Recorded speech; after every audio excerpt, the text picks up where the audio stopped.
முன்னாள் பிரதமர் ராஜீவ் கொலை வழக்கில் ஆயுள் தண்டனை பெற்று 33 ஆண்டுகள் சிறை தண்டனை அனுபவித்து அதன் பின்னர் உச்சநீதிமன்றத்தால் நன்னடத்தை அடிப்படையில் விடுதலை செய்யப்பட்ட கோவில்பட்டி ரவிச்சந்திரன் நம்மிடம் உள்ளார்.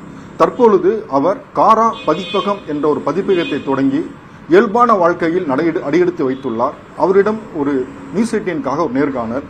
சார், இந்த பதிப்பகத்தை பற்றி சொல்லுங்க. இந்த பதிப்பகம் நான் சிறைப்பட்டு ஒரு 1.5 ஆண்டுகளுக்கு பிறகு துவங்கியிருக்கேன். இந்த 1.5 ஆண்டுகளில் நான் தமிழ்நாட்டுடைய பல பகுதிகளுக்கு சுற்றுப்பயணம் போயிருக்கேன். ஓரளவு தெரிஞ்சுக்கிட்டேன். சமூக சூழ்நிலை, மண்ணுடைய யதார்த்த நிலை எல்லாமே புரிஞ்சுக்கிட்டேன். ரெண்டாவது, இந்த தமிழ் சமூகம் எங்கள் விடுதலைக்கு நிறைய பாடுபட்டு விடுதலையை நோக்கின எங்களுடைய இலக்கை அடையிறதுக்கு உறுதுணையாக இருந்திருக்கு. பதிலுக்கு நன்றி கடனாக நான் அந்த சமூகத்துக்கு, மக்களுக்கு ஏதாவது செய்யணும்னு நினைக்கிறேன்.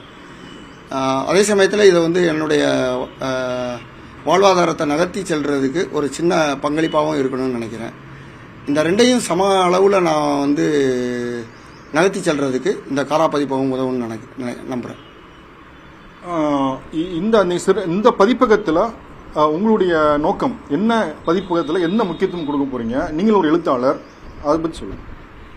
எனக்கு பொதுவாக கவிதை, கட்டுரை, சமூகம் சார்ந்த சிந்தனைகள் இருக்குது. அதன் அடிப்படையில் சில புத்தகங்களை வெளிக்கொண்டு வந்திருக்கேன். தொடர்ந்து வெளிக்கொண்டு வர்றதா இருக்கேன். அதுக்கு அப்பாற்பட்டு, என்னுடைய எழுத்துக்கு அப்பாற்பட்டு தமிழ் சமூகத்துக்கு புத்தகம் எழுதியும் வெளியிட வாய்ப்பில்லாத நல்ல சிந்தனையாளர்களுக்கு இந்த காரா பதிப்பகம் உரிய வாய்ப்பு அளிக்குங்கிறத நான் இதன் மூலமாக தெரிவிச்சுக்கிறேன். 33 ஆண்டுகள் சிறை தண்டனை பெற்று பழைய நிலைவுகளை அழித்துவிட்டு புதிய வாழ்க்கைக்கு, இயல்பான வாழ்க்கைக்கு முதல் அடியை எடுத்து வைத்துள்ள ரவிச்சந்திரனுக்கும் மக்களும் இயல்பான பார்வை பார்க்க வேண்டும் என்பதுதான் விருப்பமாக உள்ளது. மதுரையிலிருந்து நியூஸ் 18 தமிழ்நாடு செய்திகளுக்காக ஹரியுடன் செய்தியாளர் கருணாகரன்.